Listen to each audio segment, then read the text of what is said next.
Muy buenas tardes con todos. Les damos la cordial bienvenida al estudio de hoy. Desde el Centro Espírita Francisco de Asís en Quito, Ecuador, les damos un cordial recibimiento, agradeciéndoles por su compañía una semana más. Como cada lunes, nos reunimos para realizar el Evangelio en el Hogar, seguido del curso de Trabajadores de Espíritas. Iniciaremos esta sesión con una oración. Cerramos nuestros ojos, elevamos nuestros pensamientos a nuestro Divino Creador. Amado Padre Dios, te damos gracias por permitirnos estar juntos a las personas y espíritus aquí presentes, deseosos de crecer y de recibir las enseñanzas del Maestro Jesús de tus manos generosas. Te damos gracias por fortalecer nuestra constancia, nuestra dedicación y nuestro amor hacia nuestro crecimiento, hacia la doctrina espírita, que es una bendición que tanto consuelo nos ha brindado, especialmente en estos tiempos tan complejos que estamos viviendo. Te pedimos que permitas que hermanos benefactores, buenos espíritus y nuestros espíritus que ya nos acompañen en este estudio, lo guíen y lo orienten de la mejor forma, nos inspiren con pensamientos positivos y de luz para poder compartir con nuestros hermanos y de la misma forma aprender y ayudar al mismo tiempo. Nos encomendamos a ti, Divino Padre, y te pedimos por favor que bendigas este estudio y todas las actividades de amor y de luz que realizamos para nuestro crecimiento y evolución, y sobre todo siempre al servicio del prójimo. Que así sea. Que así sea. Perfecto. Como les comenté hace un momento, la anterior semana estábamos viendo sobre el poder de la oración y la transmisión de los pensamientos, y nos quedamos en la mitad de ese tema, ya que es un tema bastante extenso en el Evangelio según el Espiritismo.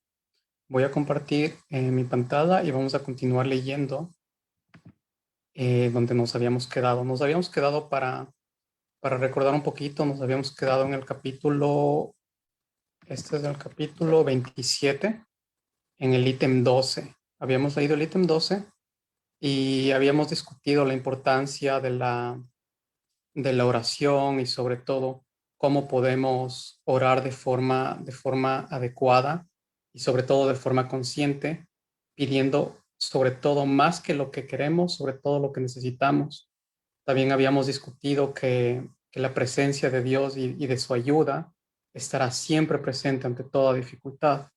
Muchas veces no nos damos cuenta de ello y nos preguntamos por qué y nos victimizamos en vez de darnos cuenta y tener la fuerza y el entendimiento de la situación para poder sobrepasarla.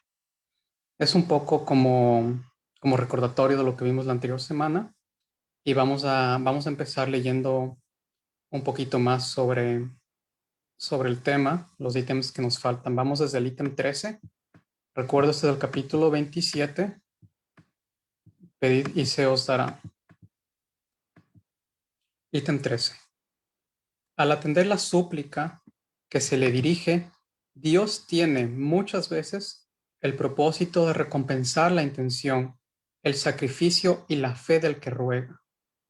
Por ese motivo, la oración del hombre de bien tiene más merecimiento en relación con Dios y es siempre más eficaz que la del hombre vicioso o malo, porque éste no puede orar con el fervor y la confianza que solo consigue con un sentimiento de auténtica piedad.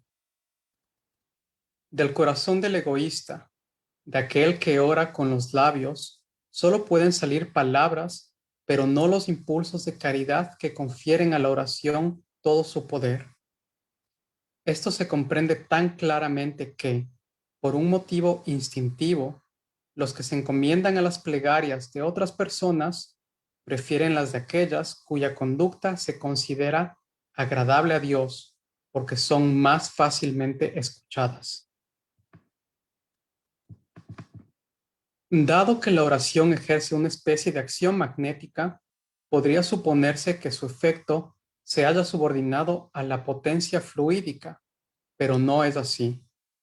Como los espíritus ejercen esa acción sobre los hombres, suplen, cuando es necesario, la insuficiencia del que ora, ya sea obrando directamente en su nombre o bien confiriéndole momentáneamente una fuerza excepcional en caso de que lo juzguen digno de ese favor o porque eso puede ser útil. El hombre que no se crea suficientemente bueno para ejercer una influencia saludable, no por eso debe abstenerse de orar por sus semejantes, con la idea de que no es digno de ser escuchado. La conciencia de su inferioridad es una prueba de humildad siempre agradable a Dios, que toma en cuenta la intención caritativa que lo anima. Su fervor y su confianza en Dios son un primer paso en el sentido de su retorno al bien, circunstancia que los espíritus buenos se sienten felices de estimular. La oración que se rechaza es la del orgulloso, que tiene fe en su propio poder y en sus méritos, y cree que puede sustituir a la voluntad del Eterno. El poder de la oración reside en el pensamiento. No depende de las palabras, ni del lugar, ni del momento en que se hace. Se puede, pues, orar en todas partes y a toda hora, a solas o en conjunto. La influencia del lugar y de la duración está relacionada con las circunstancias que favorecen el recogimiento. La oración en conjunto ejerce una acción más poderosa cuando todos los que oran se asocian de corazón a un mismo pensamiento y se proponen el mismo objetivo, pues equivale a que muchos eleven su voz conjuntamente al unísono. Pero, ¿qué importancia tendría que estuviese reunido un gran número de personas si cada una obrara aisladamente por su propia cuenta?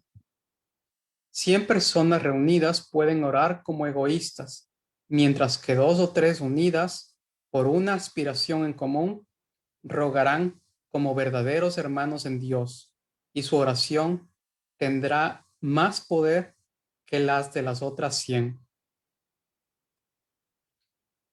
Importante reflexión que acabamos de leer y que complementa un poco el tema que tratamos la semana anterior.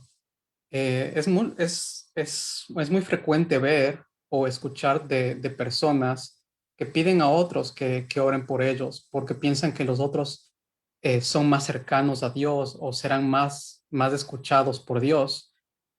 Como nos explica aquí el Evangelio, eso no es necesariamente así. Dios escucha cada una de nuestras oraciones y de nuestras plegarias.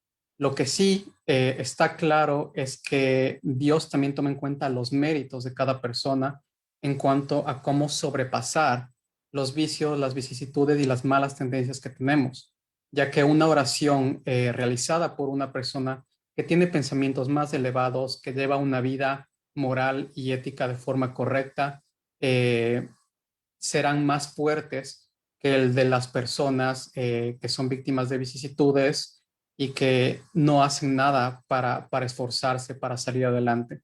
Entonces, en ese caso, en el caso de que las personas pidan una oración, obviamente nosotros podemos orar por ellos, pero esa persona también debería hacer todo lo posible por sí misma para sobrepasar sus vicisitudes y sus malas inclinaciones y poder también salir adelante con pensamientos positivos.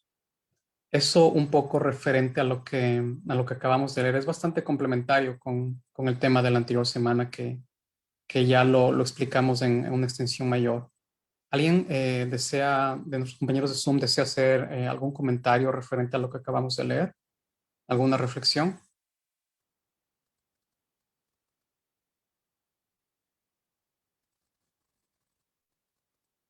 Estoy viendo en Facebook a ver si es que tenemos alguna pregunta o algún comentario.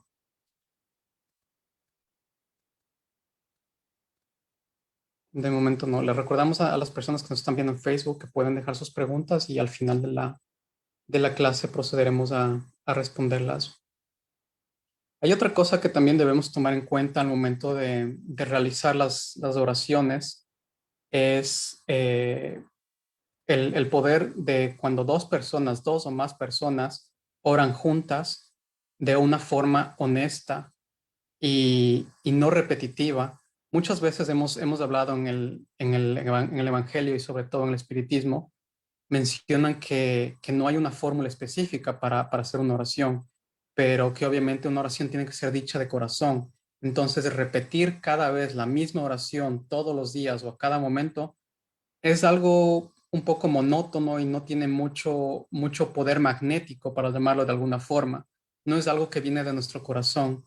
Entonces, normalmente debemos tener en cuenta que una oración es comunicarse con buenos espíritus, es hablar con ellos, es sobre todo hablar con Dios. Debemos abrir nuestros corazones al momento de hacer una oración, reconocer nuestras debilidades, reconocer el momento de dificultad que estamos viviendo y pedir por la fuerza, pedir por lo que necesitamos y no lo que queremos. Y sobre todo tener en cuenta que una oración debe ser hecha no únicamente en los momentos de necesidad, ya que eso no correspondería a un verdadero amor hacia Dios.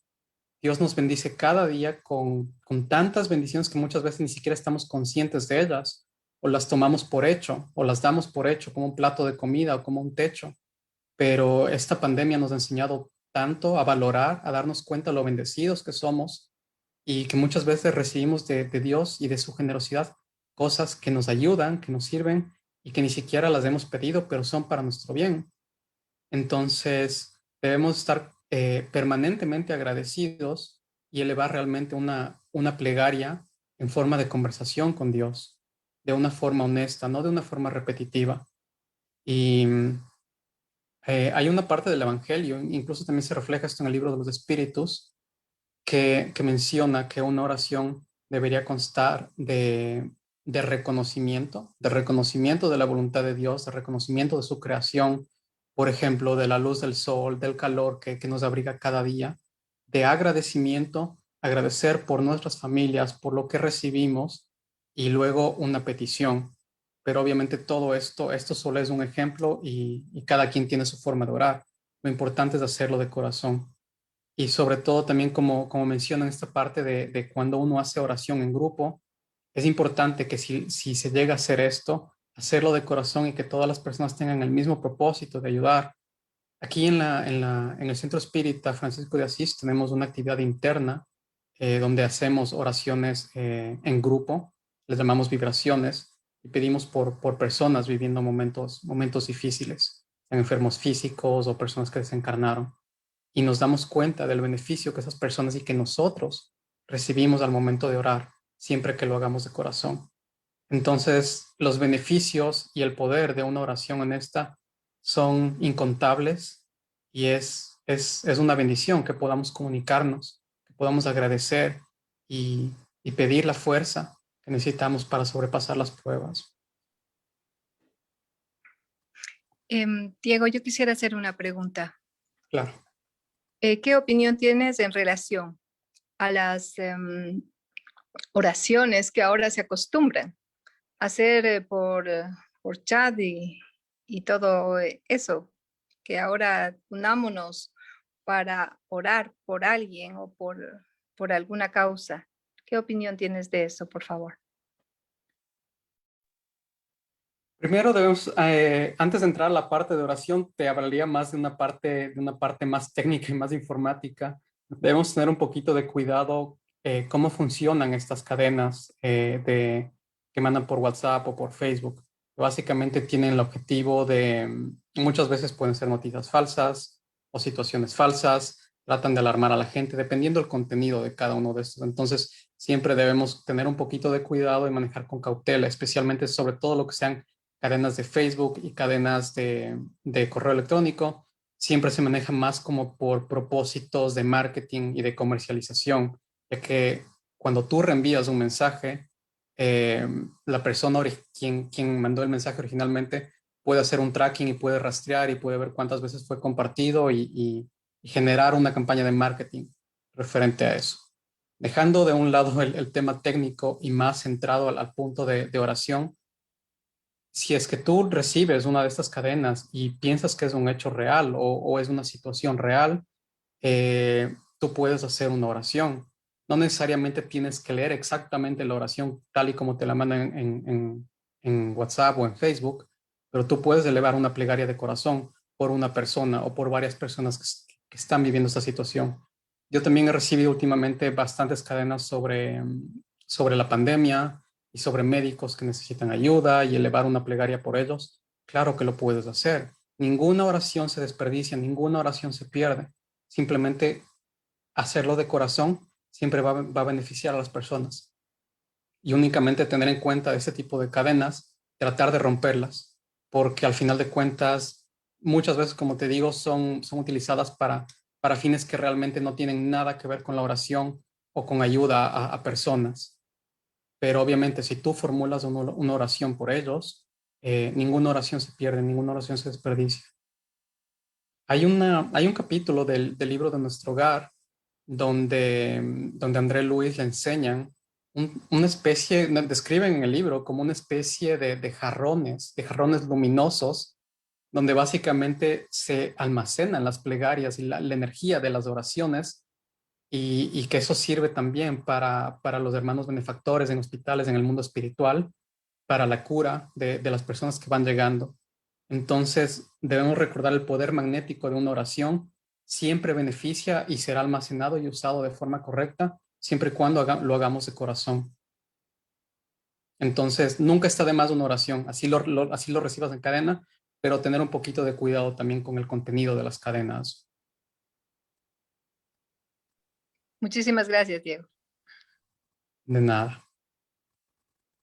¿Hay alguien más desea hacer algún comentario, alguna pregunta referente a las oraciones y al poder de la oración o las oraciones en grupo?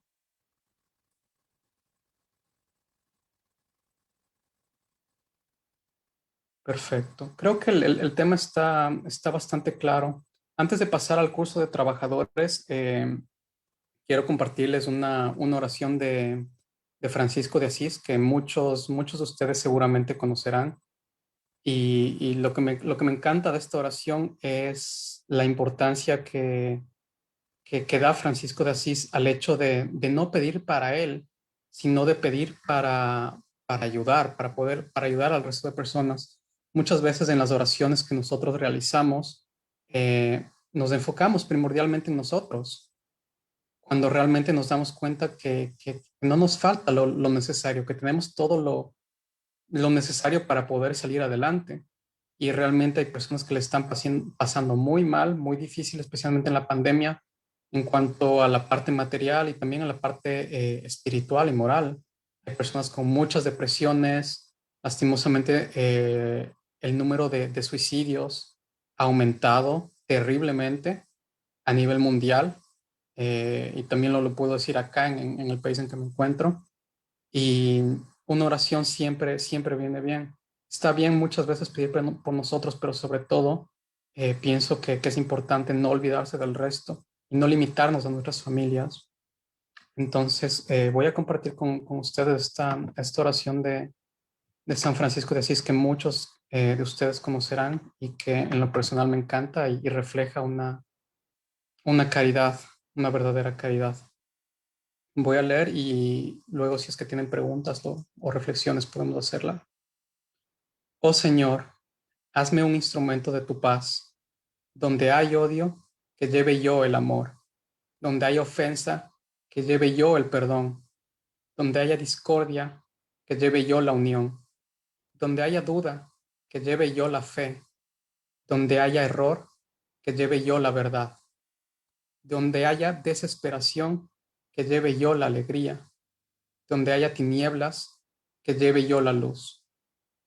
Oh Maestro, haced que yo no busque tanto ser consolado, sino consolar, ser comprendido, sino comprender, ser amado como amar, porque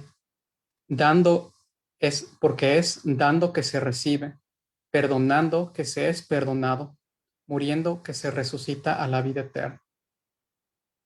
Entonces, esta oración es de las que más me gustan porque refleja la verdadera caridad que Jesús nos enseñó, donde más importa realmente convertirnos en un instrumento de la voluntad de Dios, vivir moralmente de forma correcta y compartir todo lo que recibimos, tanto materialmente como espiritualmente, siendo realmente un ejemplo. Entonces, obviamente estamos todavía un poquito lejos de llegar al nivel que está San Francisco de Asís, pero cada día nos esforzamos para ser mejores para superar las pruebas, para superar nuestras tendencias negativas. Y eso es lo que cuenta, y eso, como lo vimos en el Evangelio, eso es reconocido y valorado por Dios.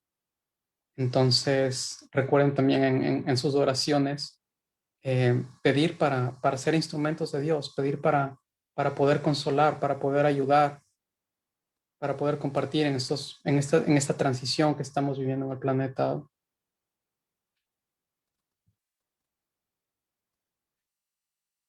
¿Tienen comentarios o preguntas referente a esto?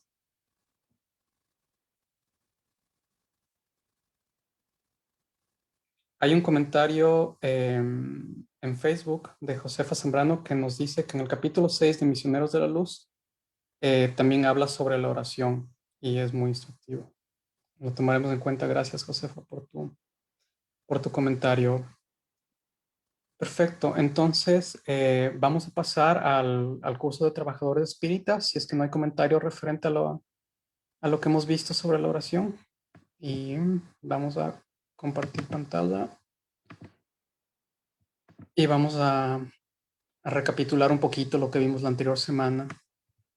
La anterior semana vimos el ítem número 2, que básicamente nos hablaba del método que utilizaba Allan Kardec para determinar y para estudiar los fenómenos espíritas.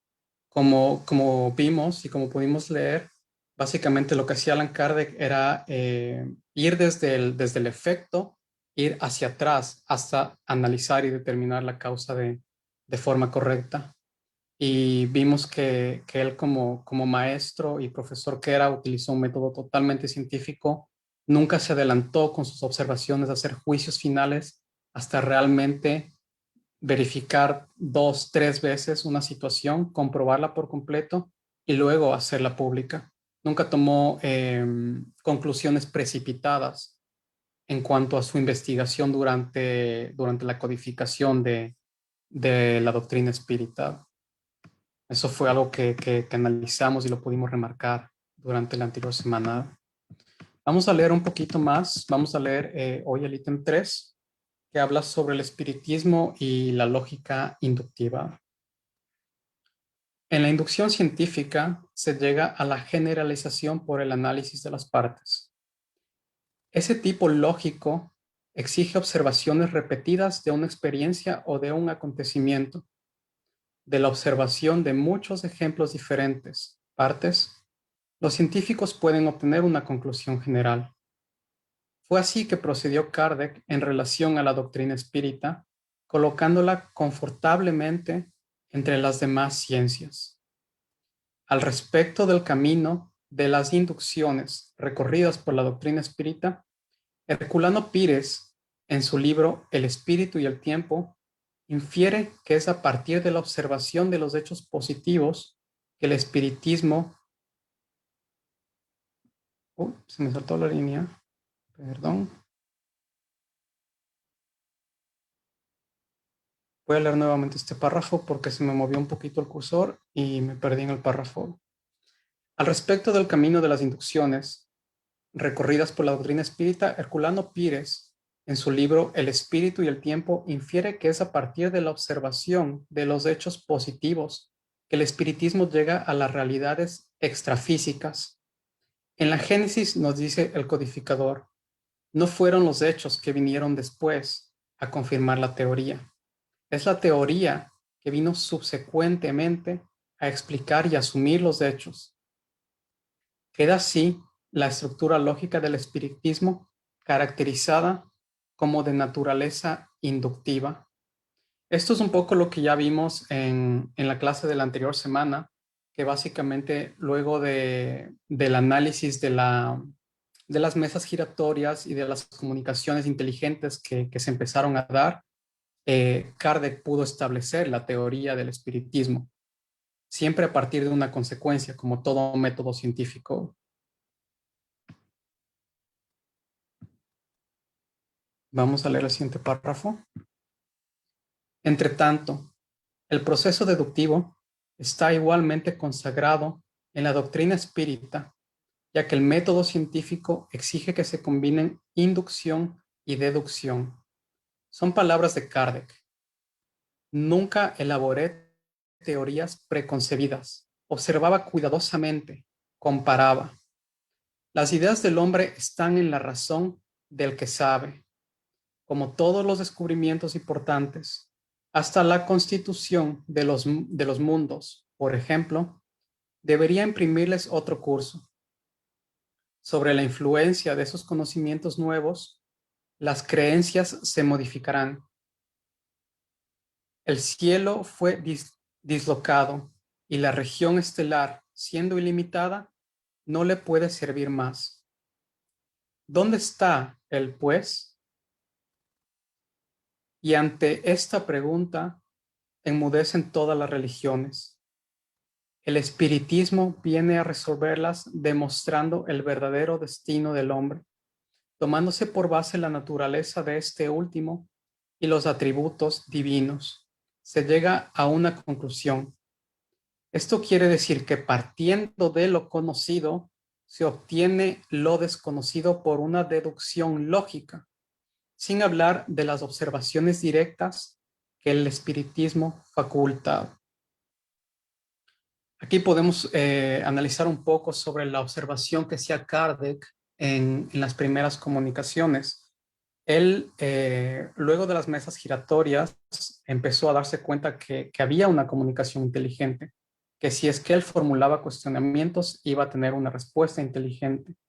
Entonces, obviamente, detrás de eso hay un principio inteligente, que es Dios, y obviamente sus hijos, que son los espíritus.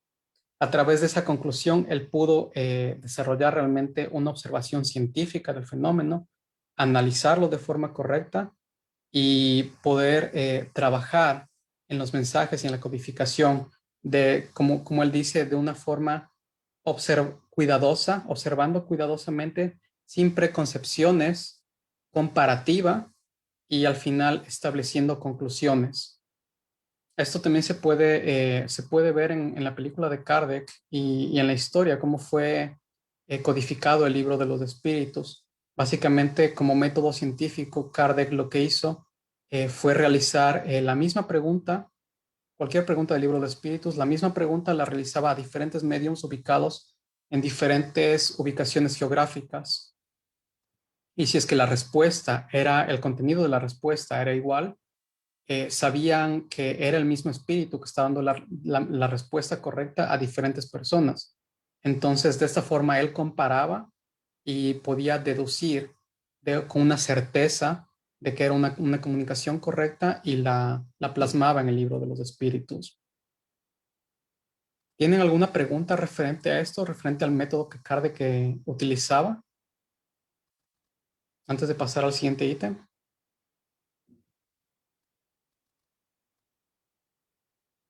Perfecto, en Facebook de momento no hay preguntas. Vamos a continuar al siguiente ítem. Este ítem es un poquito más largo, entonces al final vamos a reflexionar sobre ello. El control universal de las enseñanzas del espiritismo. Dos importantes criterios, igualmente tomados a la metodología científica, fueron adoptados por Kardec en la difícil tarea de reunir informaciones para la elaboración de la doctrina espírita: la generalidad o universalidad y la concordancia de las enseñanzas de los espíritus.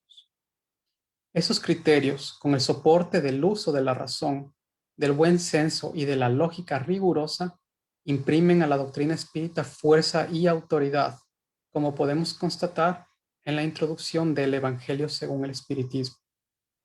Quiso Dios que la nueva revelación llegase a los hombres por el más rápido camino y por el más auténtico. Incumbe pues a los espíritus de llevarla de un polo a otro, manifestándose por todas partes, sin conferir a nadie el privilegio de oírles la palabra. Un hombre puede ser engañado, puede engañarse a sí mismo. Ya no será así cuando millones de criaturas vean y oigan la misma cosa. Constituye esto una garantía para todos y cada uno. A los demás puede hacerse que desaparezca un hombre, pero no se puede hacer que desaparezcan las colectividades. Pueden quemarse los libros, mas no pueden quemar los espíritus. Ahora pueden quemarse todos los libros, pero la fuente de la doctrina no dejaría de conservarse inexorable por la razón misma de no estar en la tierra.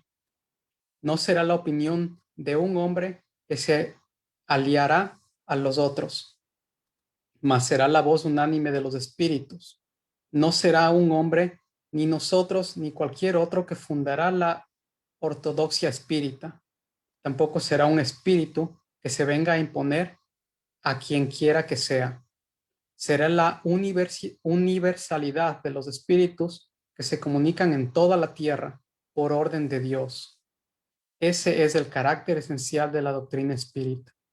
Esa es su fuerza y su autoridad. Quiso Dios que su ley se asentara en una base inamovible y por eso no le dio por fundamento la cabeza frágil de uno solo.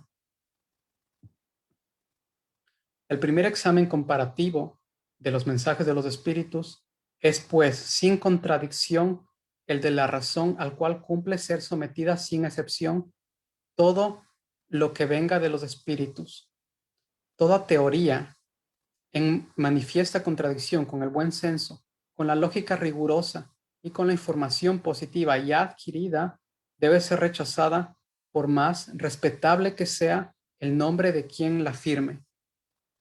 Incompleto, por tanto, quedará ese examen en muchos casos, por efecto de la falta de luces de algunas personas y de las tendencias a tomar las propias opiniones como jueces únicos de la verdad. Siendo así, ¿qué han de hacer aquellos que no depositan confianza en sí mismos? Buscar el parecer de la mayoría y tomar por guía esta opinión. De tal modo es que se debe proceder frente a lo que digan los espíritus, que son los primeros en proveer los medios de conseguirlo.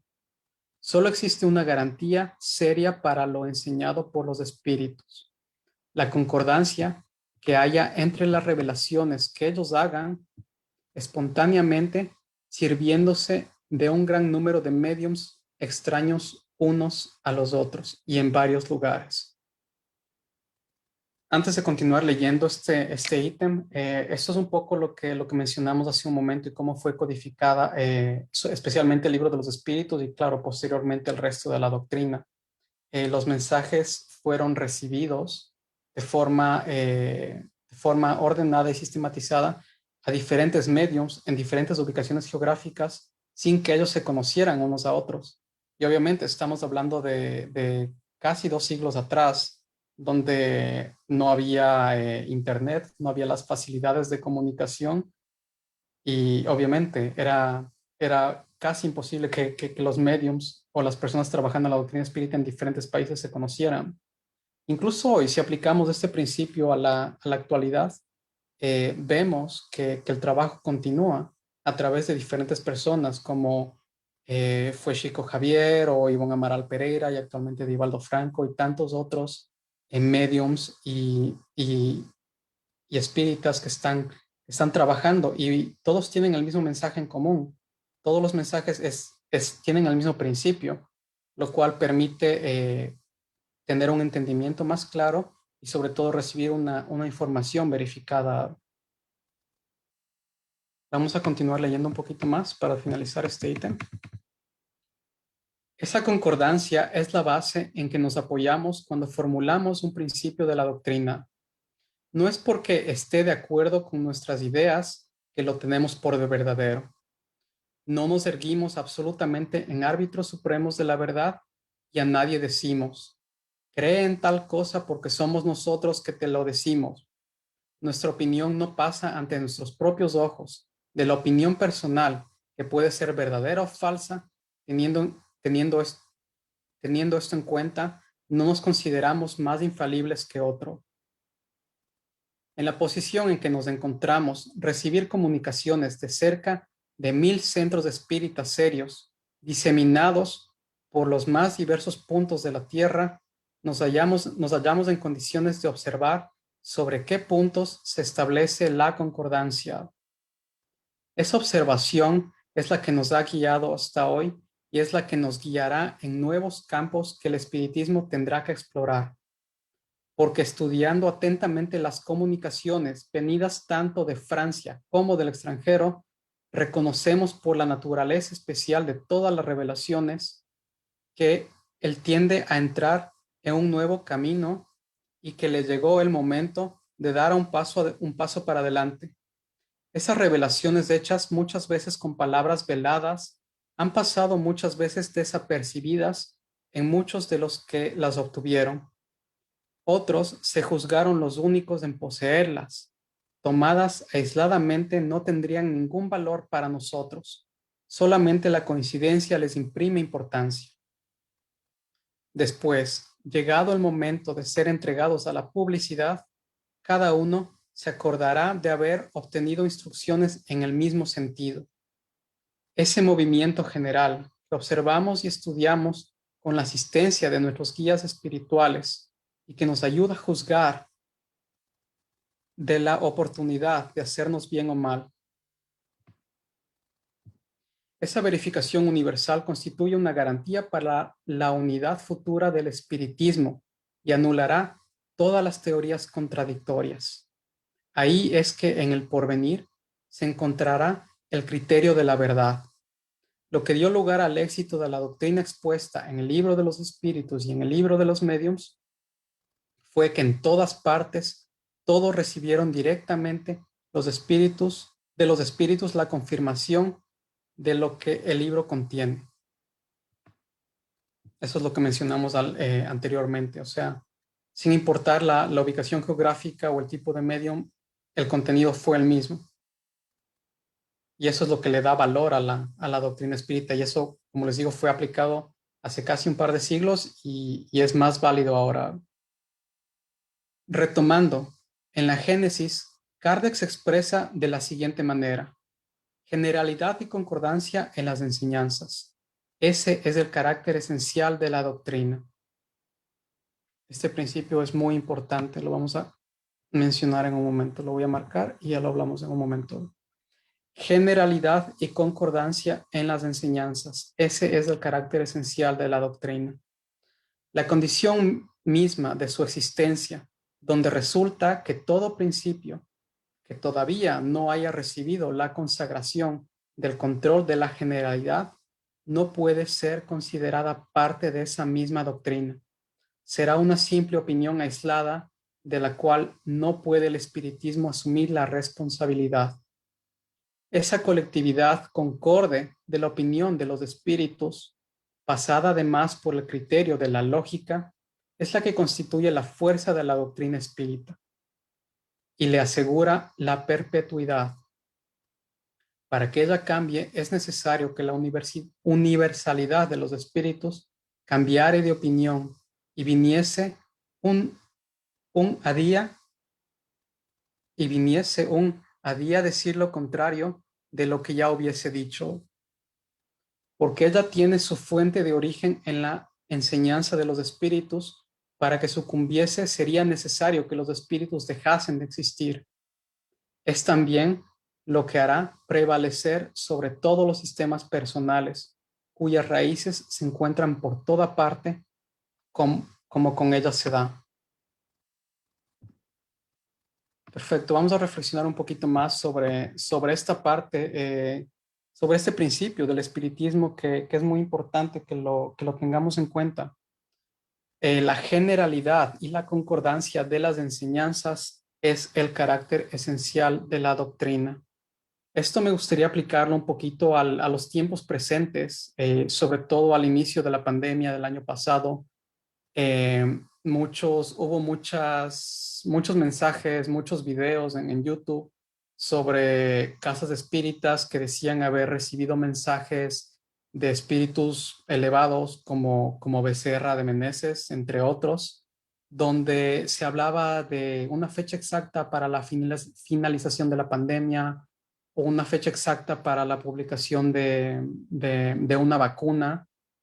Lo cual obviamente esto fue totalmente descartado por instituciones espíritas serias y fue en contra de este principio que estamos hablando de la generalidad y concordancia y sobre todo de la universalidad del espiritismo.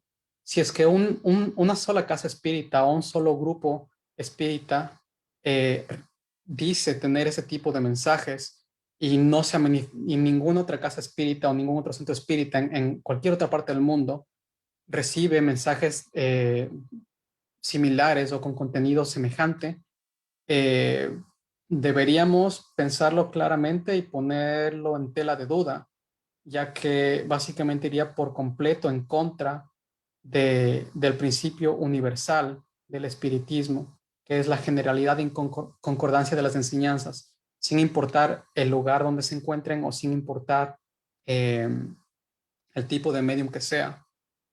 Entonces, siempre hay que dudar un poco en cuando se ven ese tipo de mensajes que hasta cierto punto pueden ser considerados que nos desvían realmente de lo que es el espiritismo en sí. Entonces hay que tener un poquillo de cuidado, sobre todo en los tiempos actuales donde este tipo de informaciones circulan. Otra cosa que debemos tomar en cuenta también es que también se puede ver que ciertas personas publican videos diciendo ser espíritas del método kardeciano o espíritas cristianos y como que tratan de dividir el espiritismo en grupos, en diferentes tipos de grupos, de diferentes principios que realmente se alejan del espiritismo. El espiritismo es uno solo, el espiritismo es el espiritismo y punto.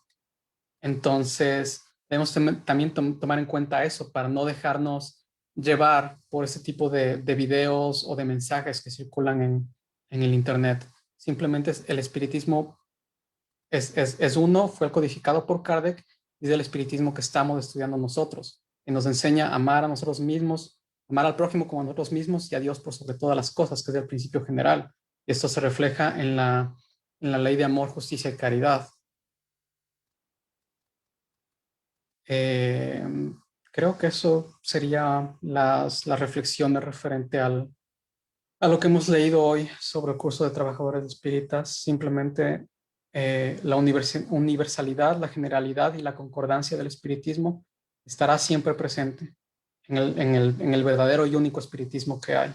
Cualquier otra cosa, siempre verlo con tela de duda, ponerlo en tela de duda y realmente analizarlo de esta forma. No sé si es que tienen preguntas o comentarios en Zoom, nuestros compañeros de Zoom o nuestros compañeros de Facebook.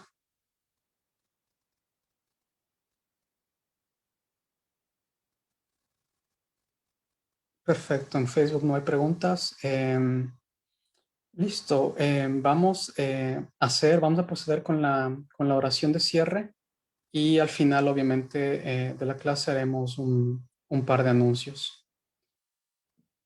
Vamos a cerrar nuestros ojos, a elevar nuestros pensamientos de gratitud al Creador.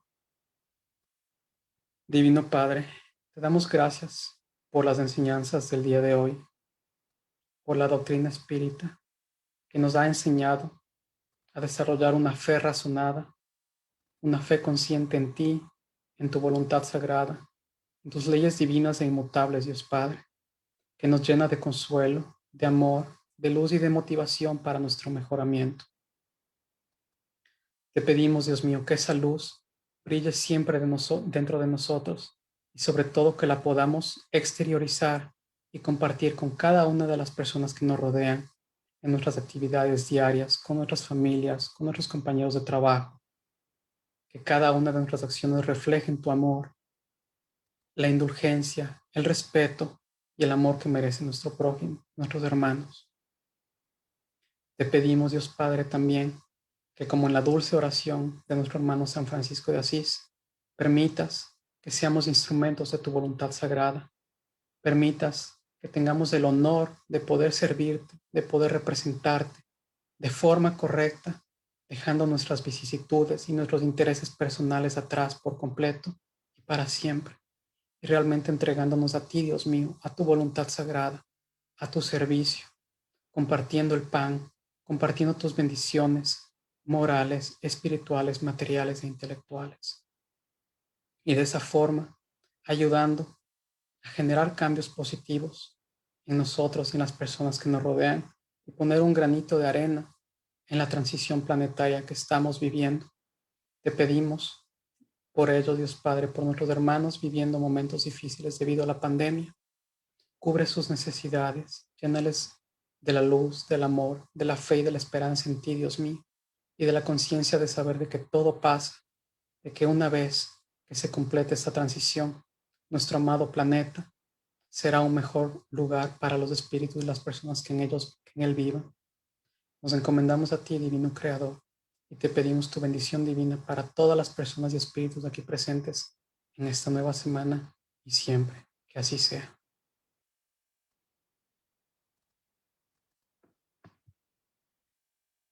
Perfecto. Vamos a hacer un par de anuncios del Centro Espírita.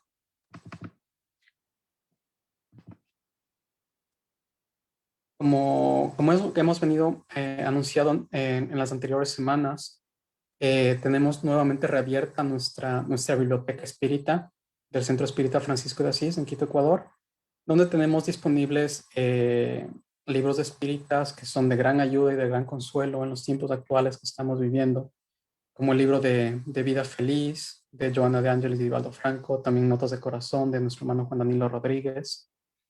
Tenemos obviamente el Pentateuco de la Codificación Espírita de Allan Kardec y varios libros de Divaldo Franco, también sobre todo la psicología de Joana de Ángeles. Si usted está interesado en adquirir cualquiera de estos libros, pueden contactarse con nosotros a través de WhatsApp o por teléfono al número que les aparece en pantalla, 099-970-7238. Y también estamos manejando de forma activa la campaña Compartiendo el Pan. Básicamente estamos tratando de recoger donaciones, no únicamente económicas, pero también de alimentos no perecibles y de ropa que esté en buen estado, que nos sirva para ayudar a las personas que están viviendo realmente necesidades y situaciones complejas en los tiempos actuales de pandemia. Entonces, si usted puede colaborar con nosotros, sin importar la cantidad, le pedimos que por favor nos contacte al número que les aparece en pantalla, al 099-970-7238, con el más 593 si es que están fuera de Ecuador, para poder coordinar la entrega de su donación. Y claro, obviamente todo donativo que recibamos, les agradecemos de antemano y servirá a muchas personas que le están pasando muy mal en los tiempos actuales. Esto sería todo de momento por el día de hoy. Les agradezco por su compañía, por su presencia, a nuestros hermanos que están en Facebook y a nuestros hermanos en Zoom también. Y recordarles que en 6 minutos, en 5 minutos, comienza la charla de nuestro hermano Juan Danilo en los canales oficiales de la Mansión del Camino, en YouTube y en Facebook. Entonces, les esperamos también en la charla de Juan Danilo Rodríguez. Un abrazo cordial a todos y cada una de las personas que nos acompañaron y nos veremos nuevamente el día miércoles a las 4 de la tarde hora de Ecuador en nuestra actividad de ese día, que es el estudio del Libro de los Espíritus. Que tengan una bendecida semana a todos. Muchas gracias, Igual.